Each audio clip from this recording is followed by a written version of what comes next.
السلام عليكم ورحمة الله وبركاته، والصلاة والسلام على الحبيب محمد. معاكم أحمد مصطفى، ودي قناة AM تولدو ديزاينز. وطبعا قبل ما نبدأ، كل سنة وحضراتكم طيبين ورمضان كريم علينا وعليكم وعلى الأمة الإسلامية أجمعين. فبخصوص رمضان، في حلقة النهاردة هتكون إزاي نعمل تصميم سوشيال ميديا لرمضان زي اللي معروض على الشاشة كده. فلو عجبك الشرح ما تنساش تعمل لايك سبسكرايب، ولو عندك اي سؤال ما تنساش تكتبه في الكومنتس. فيلا بينا.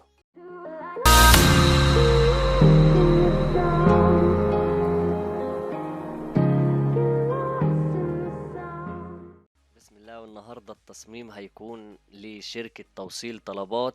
فكانت الفكرة ان احنا ازاي نجمع ما بين رمضان واجواء رمضان بالفانوس والهلال، وما بين مجال الشركة اللي هو توصيل الطلبات والكراتين والحاجات دي.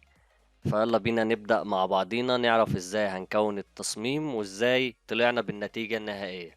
احنا اول صورة معانا هتكون صورة الصناديق. هي دي الصورة كنت هتلاقي رابط الصور اللي احنا هنستخدمها كلها في الديسكريبشن تحت. طبعا احنا قصينها اختصارا للوقت بس. هناخد الصورة نحولها لسمارت اوبجكت عشان نقدر نكبر ونصغر براحتنا.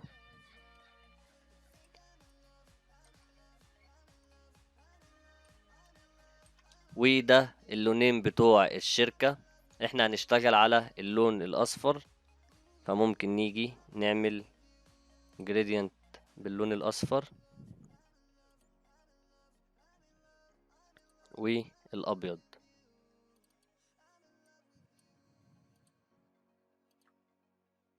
نخليها راديال، ممكن 100.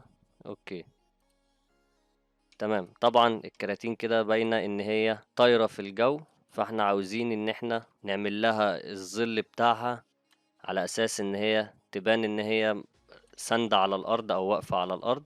هنعمله ازاي بقى؟ هنيجي هنا ندوس على نيو لاير، بس احنا عايزين اللاير اللي احنا هنعمله يبقى تحت اللاير بتاع الكراتين. فهندوس كنترول وندوس على الايكون اللي هي على اليمين تحت خالص دي. ندوس كنترول وندوس كليك عليها يعمل لنا اللاير تحت لاير الكراتين. طيب لو احنا عايزين اللاير فوق لاير الكراتين هندوس، هيطلع لنا على طول من غير كنترول، يطلع لنا فوق اللاير.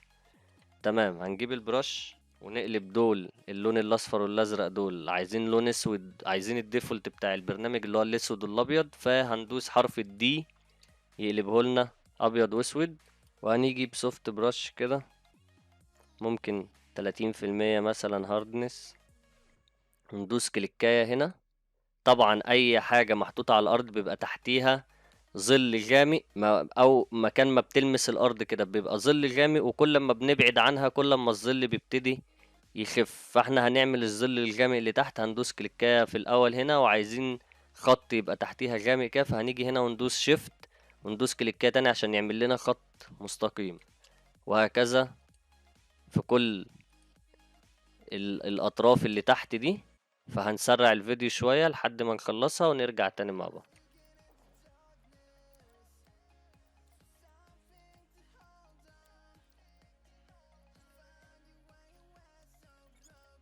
تمام كده خلصنا. لو جينا عملنا قبل وبعد، ده قبل وده بعد، من بعيد هيبان برضو ده قبل وده بعد. هي حاجة بسيطة، بس احنا لسه هنكمل الظل كل ما بيبعد عنها بيخف شوية، فاحنا لسه هنعمل الظل البعيد عنها.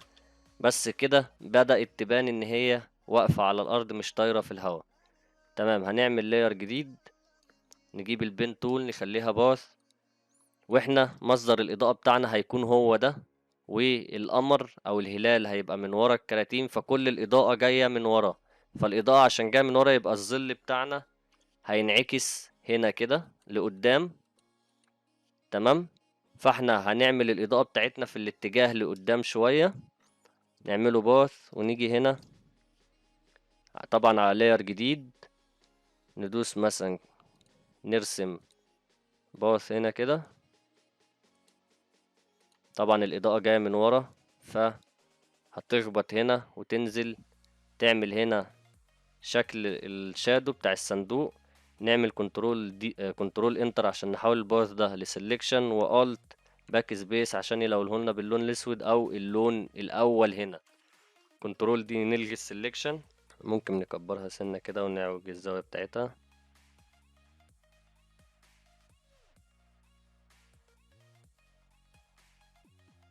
تمام. نعمل ماسك بجريدينت ونخلي الجريدينت مالتبلاي عشان كل تأثير او كل كليكة بنعملها تفضل التأثير بتاعها على الكليكة اللي قبليها. يعني احنا عملنا كده اهو، لما نيجي نعمل تاني هيزود على اللي احنا عملناه، مش هيعمل واحد جديد ويلغي القديم. تمام، اظن كده جميل. هنيجي بس هنا شارب او الاطراف بتاعته، فهنيجي بأداة البلور تول، نقف على اللاير مش على الماسك، نقف على اللاير ذات نفسه بحوالي 70-80 سترينث، ونخليها ناعمة شوية كده.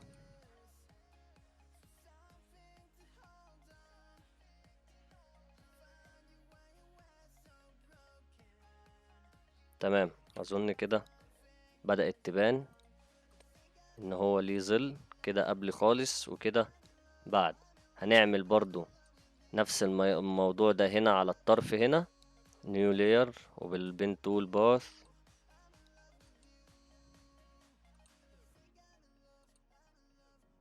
كنترول انتر والت باك سبيس نلونه باللون الاسود. كنترول دي جريدينت ونجيب الجريدينت ماسك ونجيب الجريدينت تول ونحاول نظبطها كده.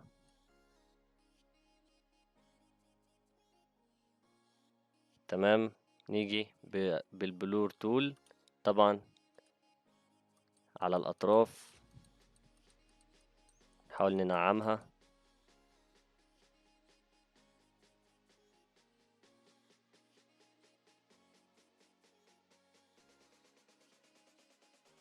ممكن ببرشاية 10% مثلا opacity أو 20، والطرف بس كده نمسحه.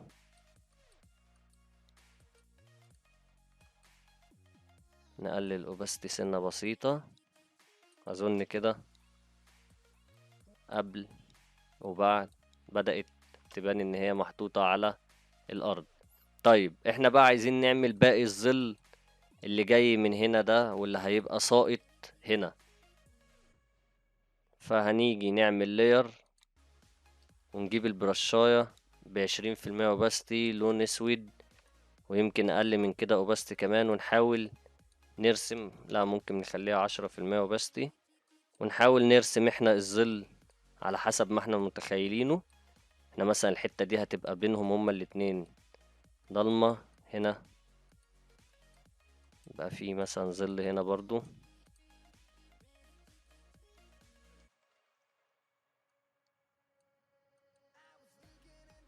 طبعا انا بعرفكم ازاي نعمل الظل، مش ان احنا نعمل الظل 100% زي ما هو معمول في التصميم، لان طبعا التصميم كان واخد وقت اكتر من كده بكتير.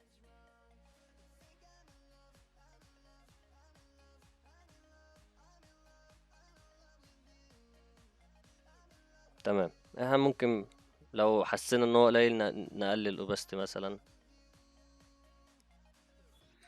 كده. نيجي مثلا هنا.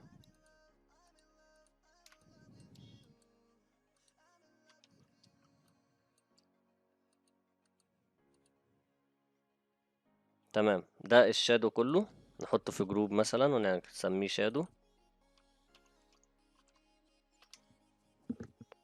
تمام، لو جينا لغيناه طبعا في فرق كبير. كده الصناديق طايرة وكده الصناديق بدأت تظهر ان هي على الارض. نحطها مع الصناديق في جروب ونسميه مثلا بوكسز. تمام، كنترول تي نكبرها سنة بسيطة. تمام، كده ناقص ان احنا نجيب الفانوس، ودي كانت صورة الفانوس طبعا قصينها برضو. ودي طبعا شوية ليارات حطينها للفانوس عشان نظبط الاجزاء دي كده. طبعا من غيرهم كان في غلطات، والصورة كانت داخلة، وأجزاء من الصورة كانت داخلة في رجل الفانوس وكده، فظبطناها. ناخدهم convert smart object ونوديه هنا، صغره سنة مثلا.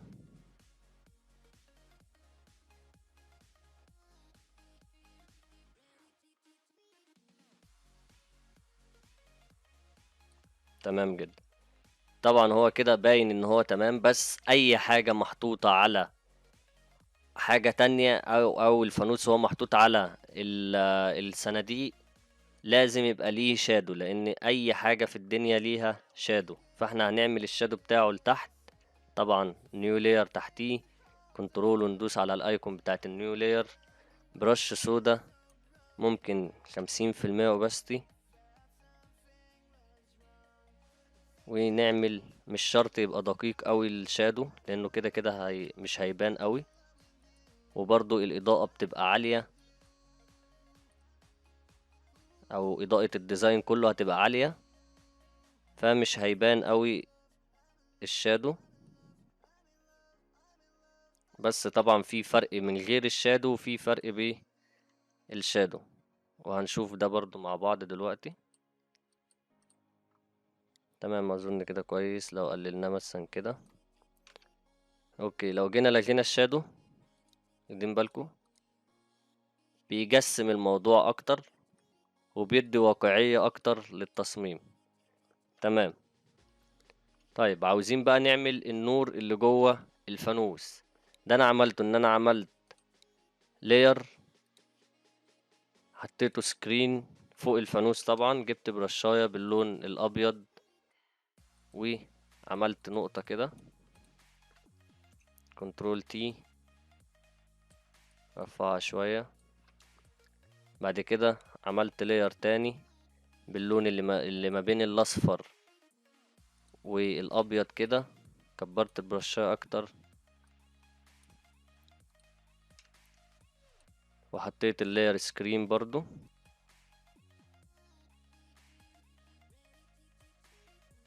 تمام، ممكن نزود لاير تاني برضو باللون الابيض، كبره خالص ونحطه سكرين، ونقلل الاوباستي بتاعته ممكن خالص كمان، يعني ممكن 20% مثلا. تمام، عشان يدينا بس الإضاءة أو اللايت اللي مرمي اللي هيترمي على الصناديق. يعني ده من، بصوا على الصناديق من هنا كده، ده من غير وده بيه، في فرق إضاءة طبعا. تمام، ده كده من غير الإضاءة الكبيرة، وده بالإضاءة الكبيرة. فاضل كده بقى يعتبر أهم نقطة، وهي الهلال، وهو ده اللي يعتبر فيه شغل كتير في التصميم. طبعا الظل ده مهم جدا، لكن اللي احنا هنعمله في الهلال انا شايفه اهم من الظل بكتير، لان في كام تكنيك كده. ده الهلال اللي احنا استخدمناه اعتقد كان فيكتور، وانا خدته منه عملت له غيرت له لونه، حطيت ان انا لاير كليبنج ماسك عليه لاير ابيض، وحولتهم الاتنين سمارت اوبجكت. هنيجي ده نحطه ورا الصناديق، طبعا نحط كل دول كده في جروب، نسميهم لانترن مثلا، مش عارف صح ولا غلط السبيلينج، بس يلا.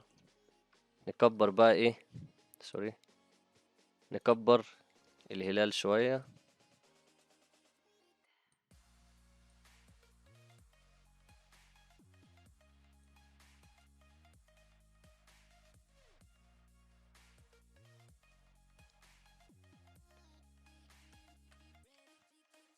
تمام، اظن كده تمام. بس طبعا هنا الهلال باين ان هو مسطح قوي او ما فيهوش تفاصيل، فاحنا عايزين نجسمه شوية. فهاجي اعمل نيو لاير عليه كليبنج ماسك، وعشان اعمل كليبنج ماسك فيه 3 اوبشن. ازاي؟ اول واحد ان انا ادوس رايت كليك على اللاير اللي انا عايز اعمل له كليبنج على اللاير اللي تحتيه، وهلاقي حاجة اسمها كرييت كليبنج ماسك، اقدر ادوس عليها. او ان انا ادوس الت واجي ما بين التو لايرز، هيطلع لي السهم ده، فادوس كليك عمله لي كليبنج ماسك. او الطريقة التالتة واللي انا بفضلها طبعا وهي الاختصار. واختصار الكليبنج ماسك هو كنترول الت جي. كنترول الت جي هيعمل لنا كليبنج ماسك. طب عايز الغيه، نفس الثلاث اختيارات، يا اما كليك يمين على اللاير هنلاقي ريليس كليبنج ماسك، يا اما الت وما بين التو لايرز، يا اما نفس الاختصار كنترول الت جي وانا واقف على اللاير اللي معمول له كليبنج هيلغي الكليبنج. تمام. احنا عاملين اللاير ده ليه بقى؟ عشان نجيب لون اسود ونجسم الهلال ده. نجسمه ازاي؟ هنيجي على الاطراف ونعمل مثلا، طبعا ده هيبقى شكله غير كده نهائي مع اخر بعد ما نخلص. هو شكله مننا لا يدل على اي شيء يدي تفاؤل ولا امل خالص. لكن هنيجي نحطه مالتيبلاي ونقلل الاوباستي بتاعه خالص، مد مثلا 16 15 20، اظن 17 حلو. تمام كده ما بقاش الشكل مسطح، يعني كده الشكل مسطح وكده الشكل مجسم. ممكن نخليها 15 مثلا. تمام كده الشكل مجسم. طيب احنا عايزين بقى نعمل لايت للقمر، لان للهلال، لان الهلال بيبقى مدي نور. طبعا احنا استغلينا الباك جراوند في ان احنا عملناها جريدينت وخلينا اللايت بوينت بتاعتها في مجال الهلال عشان تساعدنا برضو في التصميم. ممكن نخليها مثلا نكبرها شوية كده بحيث ان هي تاخد الهلال الكيرف بتاع الهلال كله كده. مثلا ممكن 125، يعني مش وحش. تمام اوكي. نيجي بقى على الهلال ذات نفسه، دبل كليك ونعمل له اوفر اوتر جلو. يعني ده قبل وده بعد، اظن لذيذ كده. القيمة طبعا بتاعت الاوتر جلو اللي احنا عاملينها، عاملين الاوباستي 51% والسايز هنا 232. طيب تمام. انا كده يعتبر خلصت التصميم. احنا كده خلصنا التصميم، بس فاضل ايه بقى؟ فاضل ان الكراتين دي مش ماتشنج مع التصميم. يعني الكراتين لونها مدي احمر شوية بسبب الباك جراوند اللي كانت محطوطة عليها اغمق من اللون الاصفر ده او برتقاني شوية. فاحنا عايزين نعمل color correction للصناديق. فهنقف على الصناديق كده، سوري، ونيجي ندوس color balance ونعمل له clipping mask بالاختصار طبعا كنترول الت جي، ونديها لون اصفر كده. اعتقد كده بدأت تبقى ماتشنج اكتر. تمام. ممكن برضو نديها ليفلز clipping mask ونجمع نفتحها سنة. تمام. انا كده يعتبر خلصت التصميم خالص، بس الباك جراوند برضو مش كويس، يعني مش سادة كده ومش مدياني اي تفاصيل. فممكن نروح نجيب التكتشر دي. احنا طبعا الجوامع واجواء رمضان معروفة، احنا معروفين احنا كرمضان وكدول عربية بالزخارف دي كده، تحسها زخارف اسلامية شوية. ناخدها ونحطها فين؟ في الباك جراوند ورا خالص. نكبرها مثلا كده.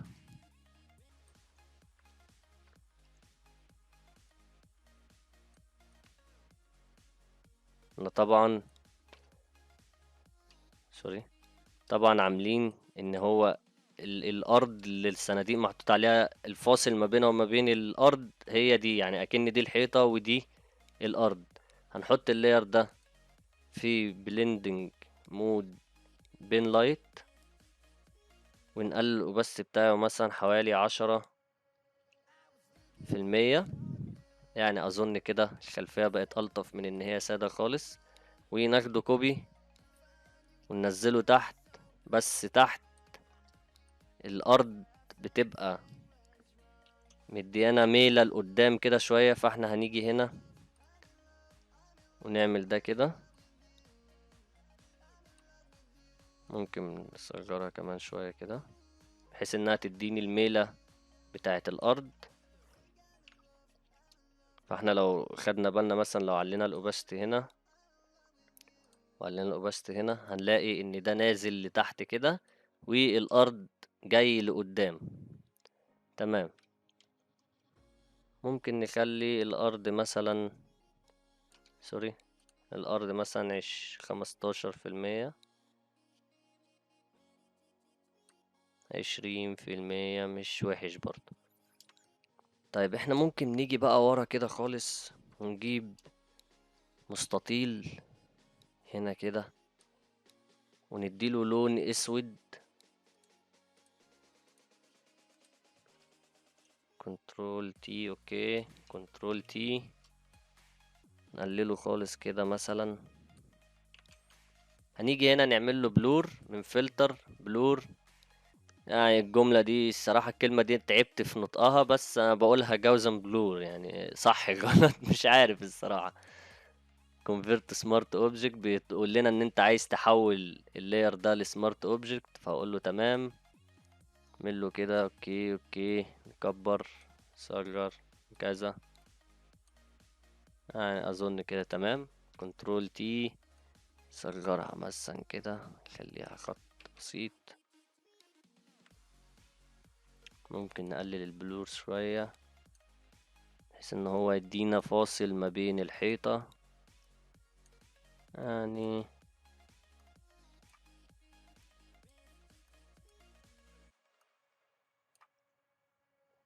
اظن كده الطف.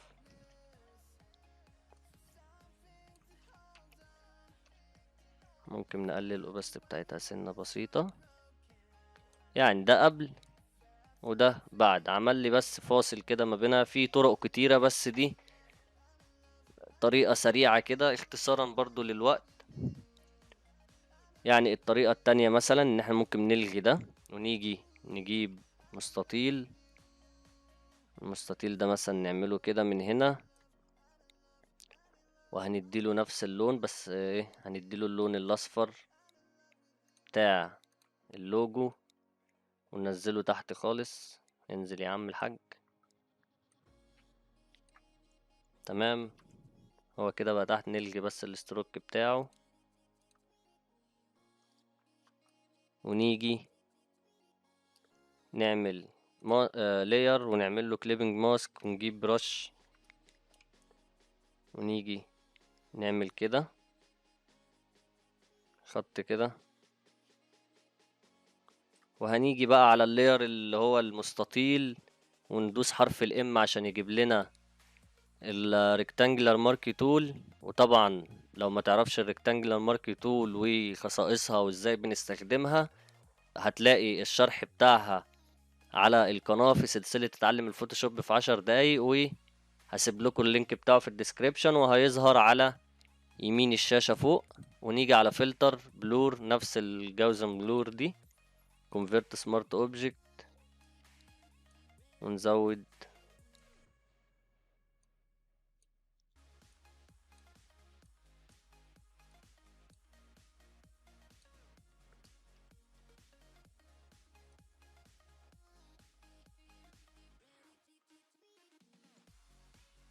هيعمل لنا برضو الافكت. تمام، ده قبل وده بعد. ممكن نيجي هنا ونقلل الباست بتاعت ده شوية، كنترول تي، نجيبه كده شوية. خد اعمل حاج. اوكي. ممكن عشان هو تقيل شوية من هنا طب 10% وبس مثلا من الإريز، ونمسح الجزء ده كده قبل وبعد. فأظن كده ألطف لو قللنا الأوباست شوية لأن احنا لسه هنغمق الصورة شوية عشان ما يغمقش معانا قوي. تمام.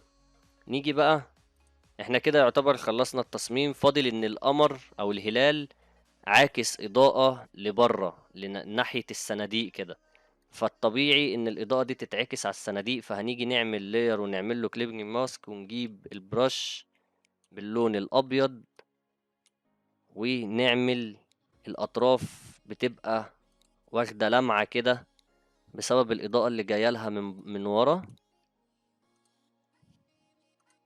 ممكن دلوقتي ما يبانش، لكن بعد ما نخلص هيبان التفاصيل دي كلها.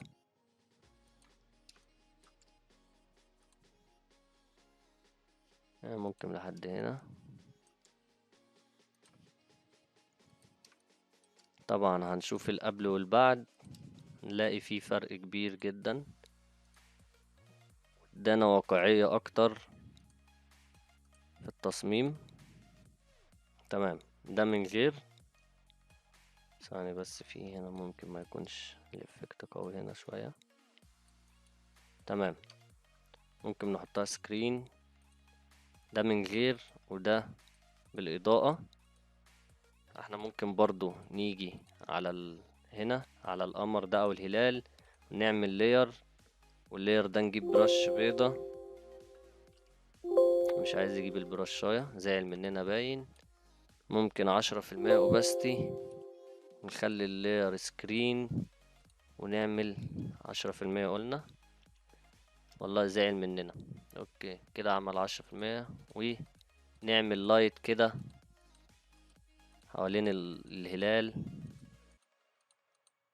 ده قبل وبعد، عشان يدينا بس الافكت بتاع الجلوينج بتاع الإضاءة اللي طالعة منه.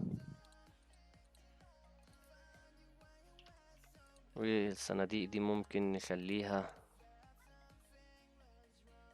افتح شوية. تمام اظن كده تمام. كده يبقى احنا خلصنا الديزاين. فاضل ان احنا نجمع كل ده في لاير واحد عشان ندخل على فلتر الكاميرا رو فلتر. فعايزين نجمع كل ده في لاير واحد، فالاختصار بتاعها ان احنا بندوس كنترول شيفت الت اي، عمل لنا الديزاين او التصميم اللي احنا عاملينه في لاير لوحده. نعمله كونفرت سمارت اوبجكت، وهو هندوس عليه رايت كليك كونفرت سمارت اوبجكت.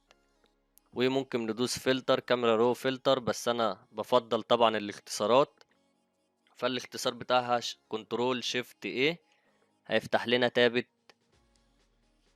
الكاميرا رو فلتر. هاجي على علم الاف اكس ده، وهغمق الجناب شوية عشان انا التصميم بتاعي كله يعتبر في النص، فعاوز اغمق الجناب سنة بحيث ان هو يعمل لي فوكس على التصميم من النص.